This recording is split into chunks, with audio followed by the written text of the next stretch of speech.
Muy bien. Buenos días. Vamos a abrir nuestras Biblias, por favor. Juan capítulo 14. El último domingo, hace 15 días, nosotros comenzamos ya con este con este capítulo, perdón, de Juan capítulo 14, que el contexto es que Judas ya salió de la reunión que tiene el Señor. Ellos se han reunido en un lugar para celebrar la Pascua. Judas, ya vimos todo lo que sucedió con Judas. Finalmente sale Judas, se queda Jesús, comienza a hablar con ellos. Y cuando Jesús comienza a hablar con ellos, bueno, ya habla en un sentido de mayor intimidad con cada uno de ellos. Y recordemos que todo esto que Jesús les está diciendo a sus discípulos, se los dice a unos minutos de que Jesús sea capturado y después juzgado y llevado a la cruz. Nosotros leímos el domingo anterior. De hecho, el tema anterior se tituló ¿Cómo es el cielo? Yo espero que los que no hayan asistido hayan escuchado este tema que nosotros vimos, que es uno de los temas, una de las promesas más hermosas, más enternecedoras que Jesús da a sus discípulos. Y dice, vamos a leer el versículo 1, 2, 3 y 4 que leímos la ocasión pasada, nada más para poder hacer esta transición a los textos que tenemos el día de hoy. Dice el Señor Jesucristo: no se turbe su corazón. Creen en Dios, crean también en mí, ¿sí? Recuerden, el Señor conocía lo que iba a suceder. Él sabe que una vez que Él sea capturado, sus discípulos van a huir. Se termina todo para sus discípulos, veíamos el domingo anterior. Y Él se adelanta y les dice que no se vaya a espantar su corazón, a agitar su corazón. Así como creen en Dios, crean en mí, ¿sí? Después el Señor les hace esta promesa: en la casa de mi Padre muchas moradas hay. Si así no fuera, yo se los hubiera dicho. Voy pues a preparar lugar para ustedes. Y luego les dice: y si me fuere, si yo me voy allá al cielo, a la casa de mi Padre, les voy a preparar lugar, vendré otra vez, los tomaré a mí mismo para que donde yo estoy también ustedes estén, ¿sí? Entonces, el Señor les da tres promesas bien hermosas: confianza en medio de los momentos de dificultad que vendrán, ¿sí? Y aprendíamos que en medio de las dificultades que afrontamos, ahí está el Señor diciéndonos: no se turbe tu corazón. Y luego el Señor promete el cielo. De hecho, veíamos el domingo, la última ocasión, que el Señor literalmente se va al cielo y está preparando la habitación de cada uno de aquellos que serán los redimidos. Y luego el Señor promete que Él vendrá. Y veíamos el domingo anterior que cuando dice los voy a tomar a mí mismo, habla de ser raptados, habla de ser tomados, y esto es impresionante como lo veíamos el domingo anterior. Y entonces la promesa de la confianza de yo voy a estar con ustedes, promesa del cielo para ustedes, que les estoy preparando un lugar en el cielo, y la promesa de la segunda venida, ¿sí? Y todo esto, bueno, fue realmente uno de los temas, yo creo que de las promesas más tiernas, más llenas de esperanza que hace el Señor a sus discípulos. Y concluíamos el domingo anterior, dice el Señor: ya saben a dónde voy y saben el camino. Entonces el Señor les concluye diciendo: bueno, ya les prometí el cielo, ya les dije, estoy preparando el lugar para ustedes allá en el cielo. Bueno, ya saben a dónde voy a la casa de mi Padre, ya saben cuál es el camino al cielo, ¿sí? Ahora, vamos a tomar entonces a partir de estas palabras, vamos al versículo 5 al versículo 14, y el tema que vamos a tener para este domingo se va a titular ¿cómo se va al cielo? La ocasión anterior el Señor promete el cielo. Ahora vamos a ver cómo es que se va al cielo. Y aquí mucha atención en lo que vamos a estar viendo, porque el Señor mismo será quien contestará la pregunta: ¿cómo se va al cielo? ¿Sí? Muy bien. Vamos entonces al versículo número 5. Vamos a orar para que el Señor pueda hablar con a nuestros corazones con su palabra. Señor, te damos gracias en esta mañana. Te rogamos, Señor, que nos hables a través de tu palabra. Ayúdanos a ser responsables, a ser diligentes en escuchar adecuadamente tu palabra, a no tener otros pensamientos más que el pensamiento de tu palabra, a procesar estas palabras. Ilumínanos con la iluminación de tu Espíritu Santo, y estas palabras que fueron vivas, que fueron profundamente vivas en los corazones de los discípulos en aquella ocasión, nuevamente hazlas vivas para cada uno de nosotros. Te lo pedimos en el nombre de Jesús. Amén. Muy bien, dice entonces, versículo 5. Vamos al versículo 5. Bueno, quiero leer nuevamente el versículo 4. Dice Jesús: y saben a dónde voy y saben el camino. El Señor concluye, ustedes ya lo saben. Versículo 5. Habla Tomás, ¿sí? Y le dice: Señor, no sabemos a dónde vas. ¿Cómo pues podemos saber el camino? Nada más vean. Versículo 1, 2 y 3, Jesús les dijo: yo voy a la casa de mi Padre. Miren, incluso en la casa de mi Padre hay muchas moradas. Yo voy a estar construyendo moradas, lugar para cada uno de nosotros. Voy a construir, luego regreso por ustedes, los tomo para mí, me los llevo a la casa de mi Padre para que estén eternamente conmigo. Entonces el Señor ya les había aclarado, ya les había dicho a dónde iba. Pero Tomás, vean la participación de Tomás. Tomás le dice: Señor, no sabemos a dónde vas. ¿Cómo pues podemos saber el camino? Es decir, Señor, si ni siquiera sabemos a dónde vas, aun cuando Jesús se los está explicando, Tomás afirma de que no saben cuál es el camino. Ahora, de esta afirmación de Tomás vamos a notar dos cosas. La primera, ¿sí? Vean, Tomás es el que en Juan 20:25, no lo busquen para que no se muevan de ahí. Este discípulo Tomás es el que en Juan 20:25 dijo: si yo no veo en sus manos la señal de los clavos, y meto mi dedo en el lugar de los clavos y meto mi mano en su costado, no voy a creer. O sea, que Tomás era incrédulo, batallaba con la incredulidad, ¿sí? Entonces, tenemos un discípulo incrédulo que le está diciendo al Señor: Señor, no sabemos el camino, cuando el Señor les acaba de decir: ya conocen el camino. Ahora, segunda consideración que tenemos aquí en este versículo 5, si se dan cuenta, vean cómo habla Tomás. Dice, le dijo Tomás: Señor, no sabemos. No dice Señor, no sé, sino habla en plural. Lo que aparentemente, aquí no nos vayamos con Tomás, pero aparentemente parece ser como que todos los discípulos no saben cuál es el camino. Entonces, aquí realmente Tomás, bueno, algún discípulo tuvo que ver: Tomás, habla por ti mismo, no hables por todos. Aparentemente Tomás está hablando por todos. Lo que aparentemente nos deja ver que los discípulos no entienden plenamente lo que Jesús acaba de decir, ¿sí? Entonces, de esto malo, de este actuar indebido que tiene Tomás, un actuar realmente cubierto de incredulidad, hay algo bueno en Tomás. Tomás preguntó. Entonces esto es bueno, podemos tomar ese ejemplo de Tomás. Si no entiendes las cosas espirituales, pues pregunta, por lo menos. Si no entiendes, pregunta. Pero no te quedes como Tomás y después no digas: es que no entendemos, es que no sabemos. Ni generalices ni involucres a todos cuando hay algo que tú no estás comprendiendo. Lo que tú no entiendas, pregúntalo, ¿sí? Pero debemos entonces nosotros estar en búsqueda de las verdades que el Señor está presentando, ¿sí? Ahora, la pregunta de Tomás es: ¿cómo pues podemos saber el camino? En otras palabras, lo que Tomás está diciendo es: ¿cómo se va al cielo? ¿Sí? ¿Sí? ¿Ven la pregunta? Tomás está diciendo en el versículo 5, dice: Señor, no sabemos a dónde vas, ¿cómo pues podemos saber el camino? Y prácticamente lo que Tomás está preguntando es: Señor, ¿cómo se va al cielo? Y esta es una muy buena pregunta que está presentando Tomás, porque Jesús precisamente les acaba de hablar de la casa de su Padre, es decir, les acaba de hablar del cielo, y nadie mejor calificado como para responder la pregunta: ¿cómo se va al cielo? ¿Sí? Y esta pregunta es una pregunta que muchas personas se hacen, que todo mundo se hace, y que tristemente todo mundo tiene una respuesta. Ya les he yo mencionado que normalmente siempre en el 100%, de las ocasiones en que alguien fallece, normalmente,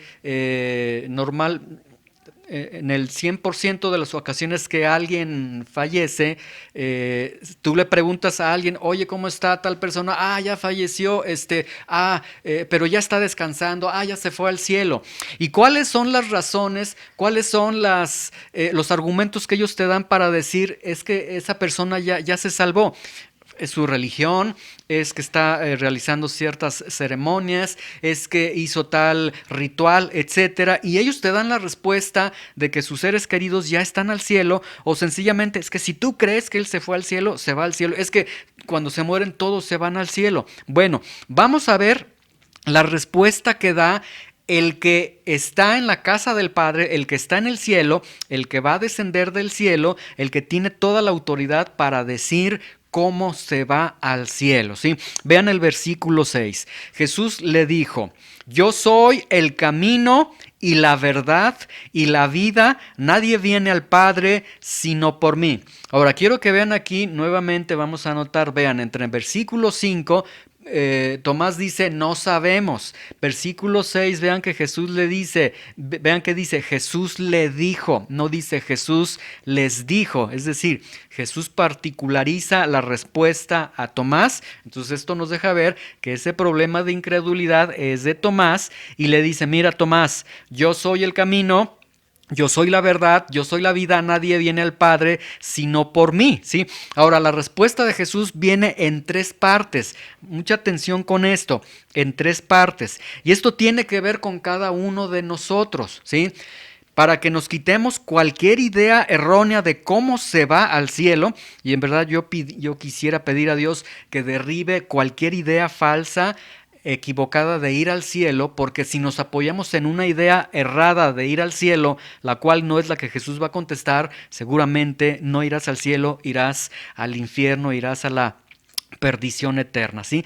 Y no importa si hay dolor en el funeral, y no importa, porque normalmente cuando alguien muere tendemos a santificarlo, es que él era muy bueno, es que él era aquello. No, hay una realidad impresionante. Cuando la gente muere, va a enfrentar el juicio de Dios o va a enfrentar la gloria de Dios. Entonces, mucho cuidado con esto. La respuesta que Jesús da, la da en tres partes. Número 1 dice yo soy. Número 2 habla de el camino, de que Él es el camino, Él es la verdad, Él es la vida. Y número 3, la afirmación de que nadie viene al Padre sino por mí. Jesús contesta en tres partes. Yo soy el camino, la verdad, la vida, y nadie viene al Padre sino por mí. Vamos a ver esta primera. ¿Qué significa yo soy?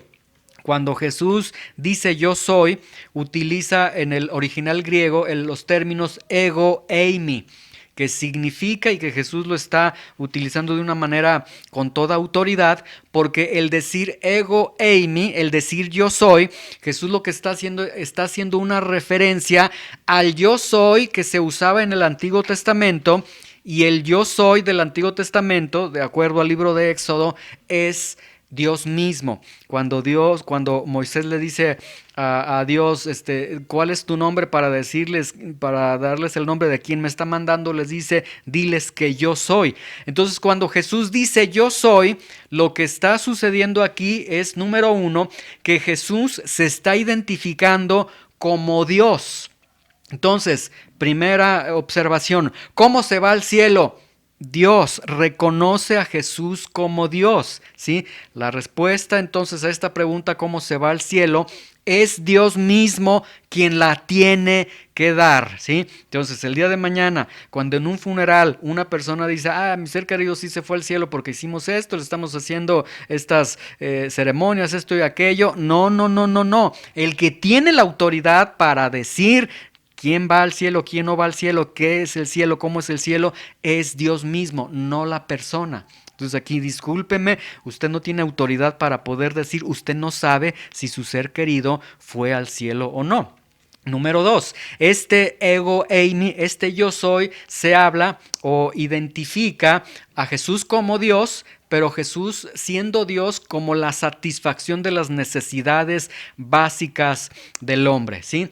¿Cuál es la necesidad básica del hombre? Vean, la necesidad básica del hombre es: ¿cuál es el camino? ¿Cómo se llega al cielo?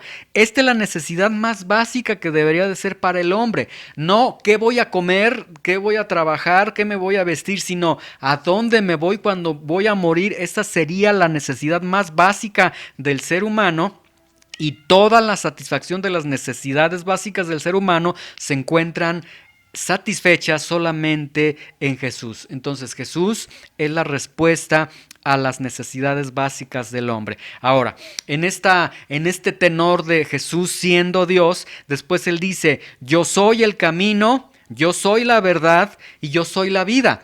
Y estas situaciones no son situaciones abstractas que Jesús está dando, no es que Jesús se está colocando aquí de una manera muy poética, sino que realmente Jesús está afirmando ser el camino, ser la verdad y ser la vida. Ahora, la palabra camino viene del término griego hodos, que significa carretera.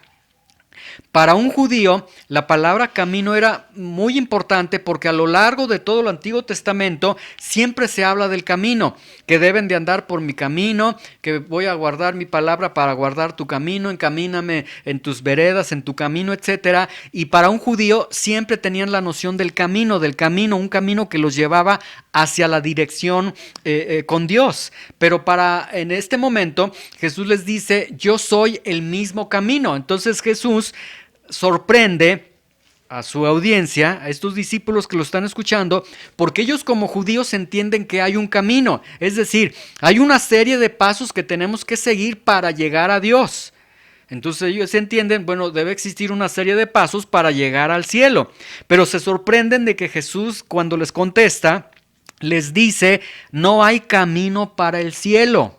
No hay forma de que vayan al cielo. Yo mismo soy el camino. ¿Sí? Es decir, Jesús no está diciendo tienen que hacer esto, tal, sino está diciendo: yo mismo soy el camino. Lo que significa que para ir al cielo necesitas a Jesús. Jesús se constituye tu guía y además tu compañía en el camino, que Él mismo es el camino. Y cuando dice que Él es la verdad, se utiliza el término griego aletheia, que hay dos términos, aletheia y aletinos. Aletinos significa lo verdadero, lo falso.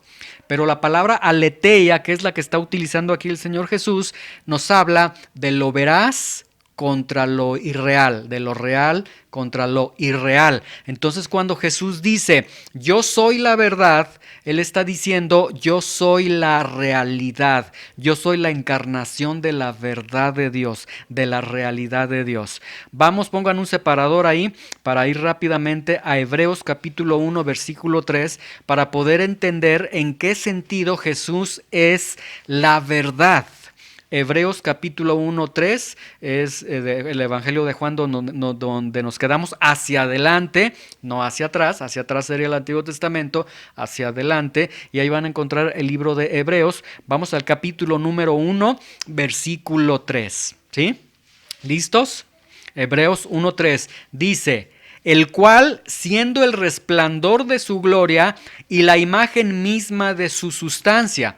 En otras palabras, está diciendo que Jesús es la imagen misma de la persona de Dios. Entonces, cuando Jesús está diciendo yo soy la verdad, está diciendo yo soy la imagen misma de Dios. Entonces, mucha atención con esto.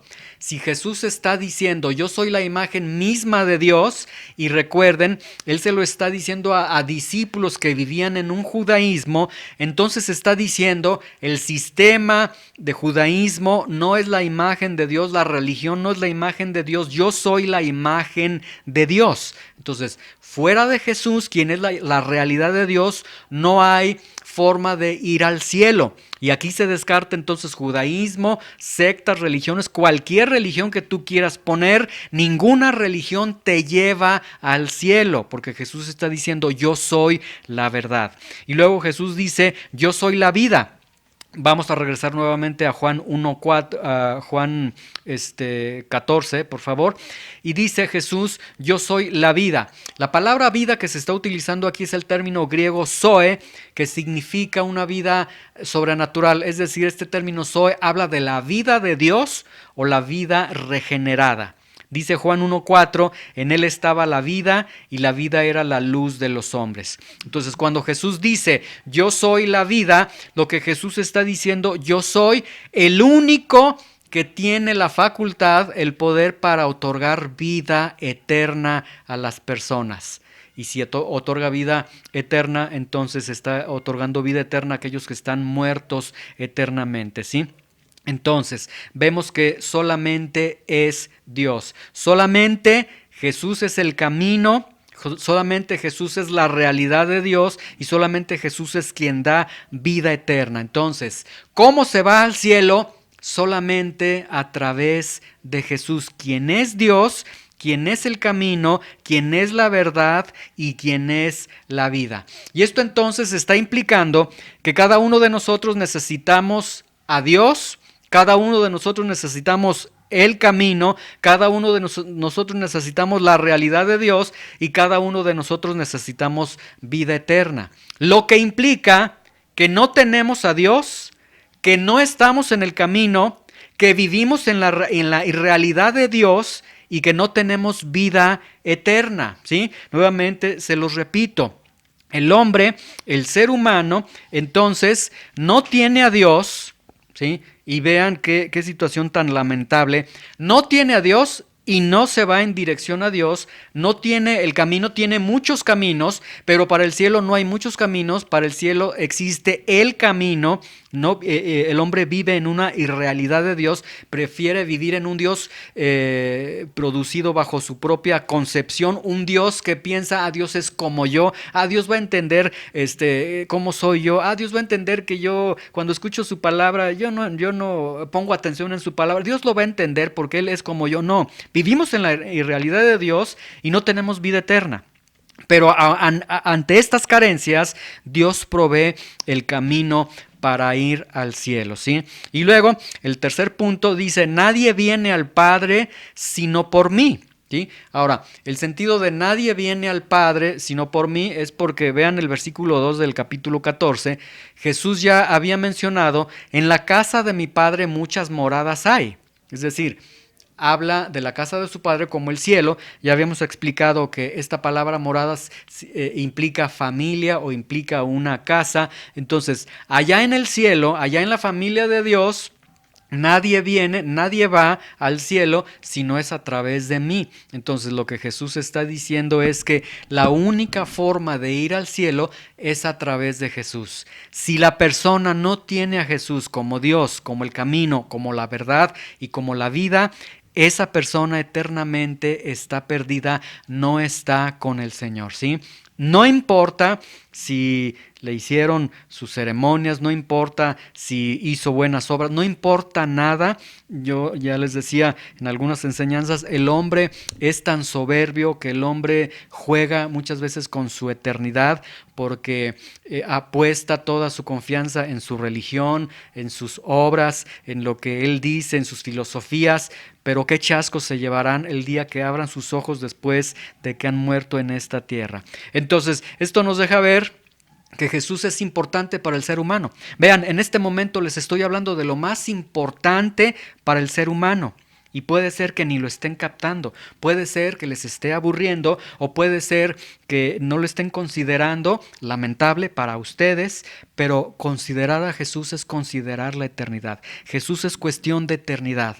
Cada vez que vamos a la palabra de Dios y que escudriñamos a Jesús es cuestión de vida o muerte, es cuestión de tu eternidad.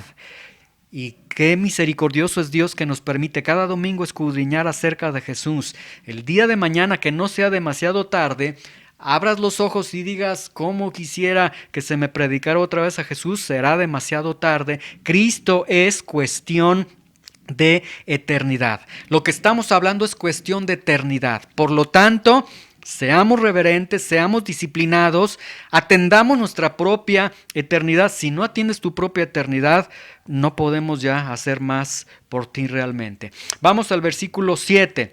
Dice Juan 14:7. Si me conocen, también a mi Padre conocerían, y desde ahora le conocen y le han visto, ¿sí? Ahora, quiero que sigan viendo que Jesús sigue contestando a este discípulo y se lo sigue contestando de manera particular, sigue hablando de manera singular. Jesús le hace dos afirmaciones a Tomás. La primera es: Tomás, si tú me conocieras, conocerías al Padre.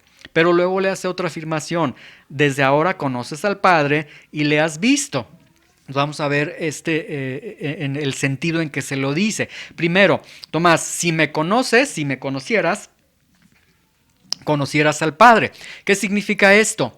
Que la única forma de conocer a Dios es Jesús. Entonces, nuevamente, estamos dentro de un judaísmo, de un sistema muy estricto donde ellos dicen conocer a Dios. Jesús está derribando esta idea y les está diciendo: no, si a mí me conocen, van a conocer entonces al Padre. El que conoce a Jesús conoce al Padre, porque Jesús es la revelación del Padre. Entonces, para conocer al Padre tenemos que conocer a Jesús, ¿sí? Y la segunda afirmación que da Jesús es: desde ahora conoces al Padre y le has visto, ¿sí? Puesto que Jesús tenía 3 años con los discípulos, Jesús ya se había revelado a ellos. Entonces Jesús entiende, asume, dice: es que yo estuve ya 3 años con ustedes, ya les he revelado al Padre. Entonces, si ustedes me han visto a mí, ya han tenido la revelación del Padre. Vean que Jesús no lo pone en duda, aunque este discípulo está batallando con este entendimiento o con este problema de incredulidad que tiene. Ahora, vamos al versículo 8. Tomás ya guarda silencio, parece ser que Tomás creo que ya está entendiendo. Ahora es el turno de Felipe y Felipe abre su boca y dice: Señor, ahora que estás hablando de la revelación del Padre y que tú eres la revelación del Padre, Felipe le dice: Señor, muéstranos al Padre y nos basta.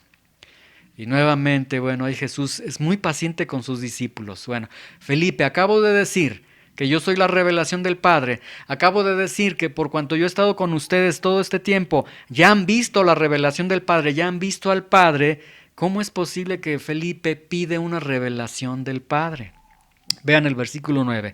Jesús le dijo: tanto tiempo hace que estoy con ustedes. Ahora Jesús se va con todos los discípulos, no nada más con Felipe. Estoy 3 años con ustedes, ¿sí? Y no me has conocido, Felipe. ¿Acaso no me has visto? ¿Acaso no has visto la revelación que yo he dado del Padre? Y le dice: el que me ha visto a mí, ha visto al Padre. ¿Cómo pues es que tú ahorita en este momento me estás diciendo: muéstrame al Padre? El que me ha visto a mí, ha visto al Padre. Ahora, un dato interesante: en Juan 1:43 nosotros vemos que Felipe fue uno de los primeros discípulos que fue llamado. Entonces Jesús le está diciendo al discípulo, de los discípulos más antiguos: has estado conmigo desde que comencé a llamar, todavía ni tenía los 12 discípulos, tú ya estabas conmigo y resulta que ahora me sales con que muéstrame al Padre, pues que no me has visto a mí. Ahora, versículo 10, Jesús le pregunta: ¿no crees que yo soy en el Padre y el Padre en mí? Es decir, Felipe, ¿qué de veras no entiendes? ¿Qué de veras no comprendes? ¿No crees la unidad del Padre y la unidad del Hijo? Y luego le dice: las palabras que yo les hablo, no las hablo por mi propia cuenta, sino que el Padre que mora en mí, Él hace las obras. Vean cómo Jesús hace una transición en sus palabras, ¿sí? Vean, Jesús primeramente le dice: a ver, Felipe, ¿cómo es posible? ¿Acaso no crees en mi unidad con el Padre? Vean, Juan 1:1, se los leo. Juan el evangelista sí creía en la unidad del Hijo y el Padre, porque dice en Juan 1:1: en el principio era el Verbo, y el Verbo era con Dios, y el Verbo era Dios. Ahí está la comunión, la unión del Padre y del Hijo. Pero Jesús le hace dos afirmaciones a Felipe. Y le dice: mira, Felipe, yo estoy unido con el Padre está unido conmigo, y yo hablo las palabras del Padre. Yo hago las obras que el Padre que el Padre hace, es decir, todos los milagros que tú has visto en estos 3 años, no los hice realmente yo, los hizo el Padre. Entonces Jesús le está dando dos afirmaciones a Felipe y esperemos que Felipe haya abierto los ojos. En esos 3 años, entonces, lo que Felipe vio no fue a un hombre hablando, no fue a un hombre predicando, no fue a un hombre haciendo milagros, sino que lo que Felipe vio fue al Padre mismo hablando y haciendo los milagros. Es decir, era el Padre mismo quien estaba haciendo eso, pero para ellos ya es demasiado tarde porque Jesús ya será quitado de ellos en unos instantes. Entonces, Juan 14:11, Jesús le dice, créeme que yo soy en el Padre, es decir, créeme a mis palabras, yo te estoy diciendo que yo soy el Padre es en mí, y si no me crees de esta forma, bueno, cree a las obras, a los milagros, a los múltiples milagros que tú has visto, las resurrecciones de muertos, los liberados, los endemoniados, todo lo que tú has visto, créele a esas obras, y que esas obras te den testimonio de que yo y el Padre y yo somos uno, ¿sí? Entonces, pues cree a los milagros, que los milagros te lleven a la conclusión de lo que yo te estoy, de que lo que yo te estoy diciendo es verdad, ¿sí? Ahora, quiero que vean aquí cómo el Señor entrelaza los milagros hacia un propósito. Es decir, el Señor le está diciendo a Felipe, yo he realizado múltiples milagros, pero esos milagros los hizo realmente el Padre. Pero esos milagros son para avalar, para confirmar quién yo soy, ¿sí? En otras palabras, vean que los milagros de Jesús los relaciona con compartir el Evangelio, con compartir quién es Él. Ahora vamos al versículo 12, porque este versículo 12 se ha malinterpretado y se utiliza en otro sentido. Dice, de cierto les digo, el que en mí cree, las obras que yo hago, Él las hará también y aún mayores hará, porque yo voy al Padre. Y con este texto, aquellos que son milagreros se toman y dicen, ahí está, Jesús prometió que las cosas, que milagros mayores que Jesús ha hecho nosotros vamos a hacer. Pero vamos a ver el sentido de las palabras de Jesús. Vean, el que cree en mí hará las obras que yo hago. El contexto es que Jesús le está diciendo a Felipe, las obras que yo hago, que tú viste en estos 3 años que yo hice, las hizo realmente el Padre. Y el Padre las hizo para que crean en mí. Entonces, el que cree en mí hará las obras que yo hago, ¿sí? ¿Cuál era el propósito de las obras? Mostrar quién es Jesús. Ahora, la palabra obras que se usa aquí es el término ergón, que dicho sea de paso, no es un término religioso. Ergón es un término laboral, significa trabajo, actividades. Entonces, lo que Jesús está diciendo, el que cree en mí hará el trabajo o las actividades que yo hago, ¿sí? Es decir, estará involucrado en el trabajo. ¿En cuál trabajo? Les leo Lucas 2:49. Ahí Jesús dijo, entonces Él les dijo, ¿por qué me buscan? ¿No sabían que en los negocios de mi Padre es necesario estar? Es decir, desde que Jesús era pequeño, Él ya estaba ocupado en las actividades de su Padre, en el trabajo de su Padre. Entonces, en este sentido, en Juan 14:12, de cierto les digo, el que en mí cree, las obras que yo hago, Él hará también y aún mayores, porque yo voy al Padre. Jesús está entonces haciendo dos afirmaciones. Afirmación número 1, el que cree en mí se ocupará, trabajará en mostrar quién yo soy. ¿Lo ven? Jesús está diciendo, una de las evidencias de que creen en mí es que no son discípulos flojos, son discípulos trabajadores. ¿En qué trabajan? En las obras. ¿En qué obras? En obras que muestren quién es Él. Y número 2, el que cree en mí hará obras mayores que las que yo hice, en el sentido de mayores en cuanto a mayor alcance, no en cuanto a poder. Y el ejemplo lo tenemos en el día de Pentecostés, cuando cae el Espíritu Santo, 3,000 se convierten, en el Señor Jesucristo. No hay un reporte de que 3,000 se hayan convertido. Entonces, en ese sentido, los discípulos tuvieron una obra mayor a las de Jesús, mayor en cuanto al alcance. Pero el punto que quiero que vean es que Jesús está diciendo, aquellos que creen en mí, aquellos que dicen que son cristianos que trabajan, que se ocupan en las obras que yo hago, es decir, que se ocupan en estar compartiendo de la palabra de Dios, compartiendo el evangelio. Ahora vamos al versículo 13, Juan 14:13. Y todo lo que pidan al Padre en mi nombre, lo haré para que el Padre sea glorificado en el Hijo. Y es un texto que se utiliza y que dicen, ahí está, tú pídele al Padre todo lo que quieras, y dice Jesús que Jesús lo va a hacer. Pero bueno, nuevamente veamos el contexto. ¿Por qué Jesús incluye aquí petición? ¿De qué está hablando Jesús? Está hablando de las obras. Primero habló de las obras que él hacía, que eran obras del Padre y que se hacían para mostrar a Jesús. Ahora está hablando de las obras que van a hacer sus discípulos y que serán mayores. ¿Para qué obras? ¿Para qué van a obrar? Para mostrar a Jesús. Entonces Jesús dice, todo lo que pidan al Padre en mi nombre, ¿qué van a pedir los discípulos? Bueno, si el contexto son obras, pues el contexto se entiende que van a pedir precisamente peticiones en relación a las obras que están realizando. Les leo Mateo 9:38. Rueguen pues al Señor de la mies para que envíe obreros a su mies.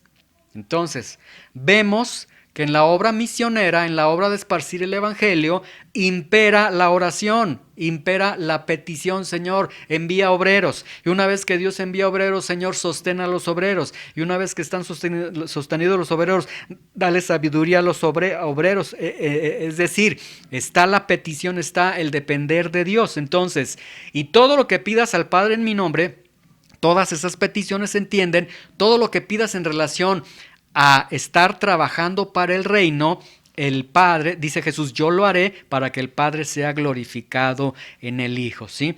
Entonces, todo lo que pidan en su obrar, todo lo que pidan en su vida de estar trabajando para el reino, porque Jesús dijo, el que cree en mí va a hacer obras, el que cree en mí no es flojo, está trabajando para el reino. Entonces todo lo que pidan, cuando se cansen, cuando necesiten, yo voy a escuchar y les voy a conceder todo lo que necesiten para que continúen obrando, trabajando para el Señor, ¿sí? Y de esa forma el Padre será glorificado, el Hijo será glorificado en el Padre, ¿sí?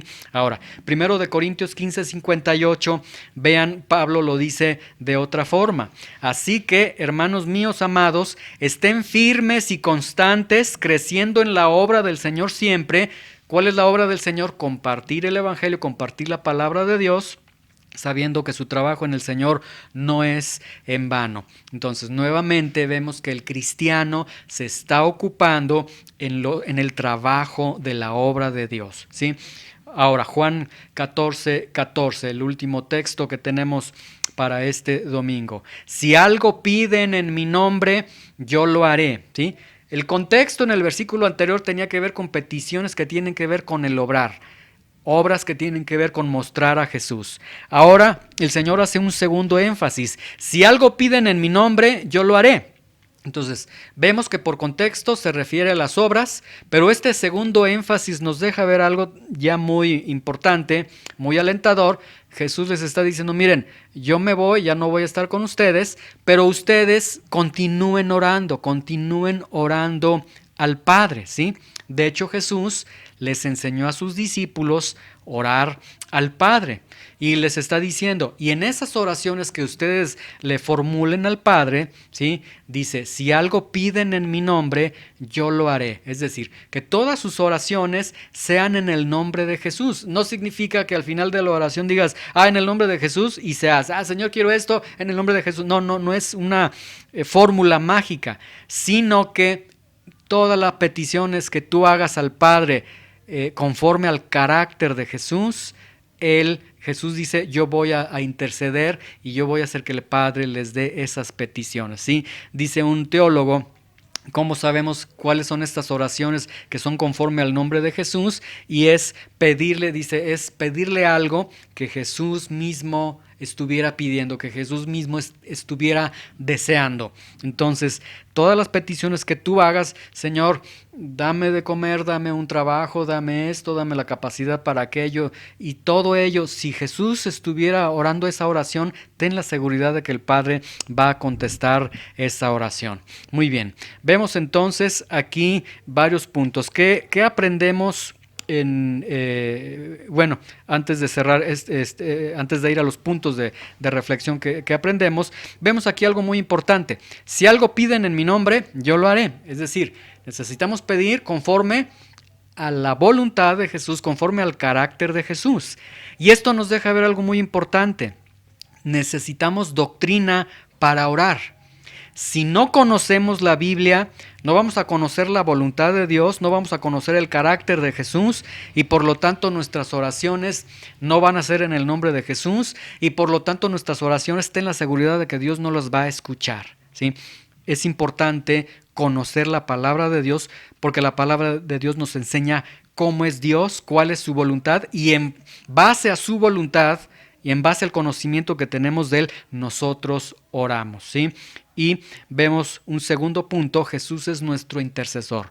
No hay más intercesores, no hay una mujer intercesora, no hay mi ser querido que está intercediendo. Esas son ideas de hombres. Puede ser difícil escucharlo, pero eso no es verdad. El único intercesor en el cielo para el hombre es Jesús mismo. ¿Qué aprendemos en estos textos de Juan 14 del 5 al 14?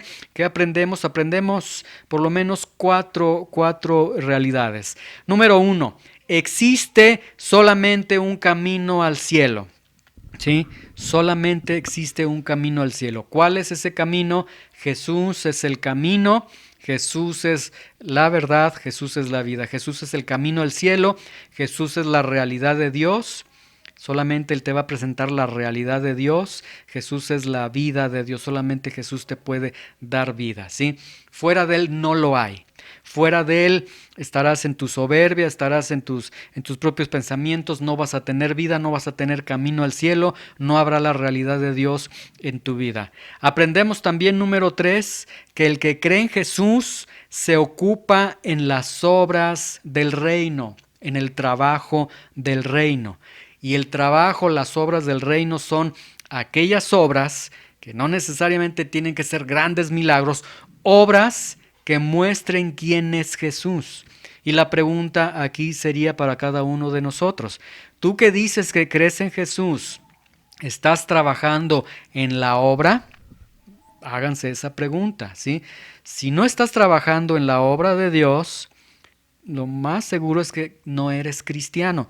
Palabras de Jesús no son palabras mías, es lo que Jesús está diciendo. Entonces, el consejo que tenemos el día de hoy es: involúcrate en la obra de Dios.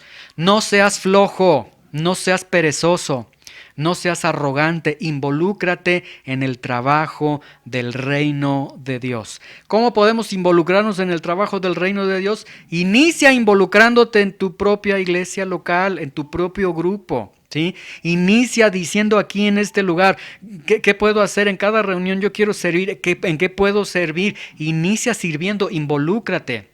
No estés calentando la silla nada más, si es que has creído. Palabras de Jesús. Y por último, también nos deja ver que todo lo que pidamos conforme al carácter de Jesús, el Padre lo va a conceder. Y esto deriva entonces la necesidad de la doctrina y la necesidad de la oración.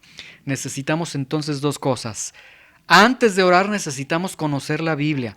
Tienes que ir a la Biblia todos los días, escudriñar el carácter de Jesús, conocer a Dios para poder orar, ¿sí? Ahora, si tú dices: pues es que ni doctrina, ni leo la Biblia y ni oro, bueno, entonces pues tienes una oración que el Padre podría contestar: Señor, yo no soy un hombre de lectura, no soy un hombre de estudio de tu palabra y soy un hombre que no ora, pero ayúdame a cambiar. Esa oración es conforme a la voluntad de Jesús. Ten toda la seguridad de que Jesús va a decir: yo me voy a encargar de que el Padre haga de ti un hombre de lectura y un hombre de oración. Pero el punto es que vayas al Señor Jesús. Todo esto es lo que podemos aprender el día de hoy, y que Dios pueda hablar a nuestros corazones que Dios pueda ir confrontando nuestros corazones. En las siguientes palabras, el siguiente domingo, vamos a ver cómo el Señor los va a confrontar todavía más a sus discípulos, al grado de decirles: si ustedes dicen que me aman, tienen que guardar mi palabra. Entonces el Señor nos va a hacer ver: si no hay obediencia en tu vida, mira, ni te engañes, no me estás amando, ni digas que eres cristiano, eres un mentiroso, eres alguien que necesita arrepentirse de sus pecados, comprender que yo soy el camino, la verdad y la vida, y que podamos nosotros entonces tener esta seguridad en nuestros corazones de que estamos caminando realmente en el verdadero camino. Señor, te damos gracias por tu palabra, Señor.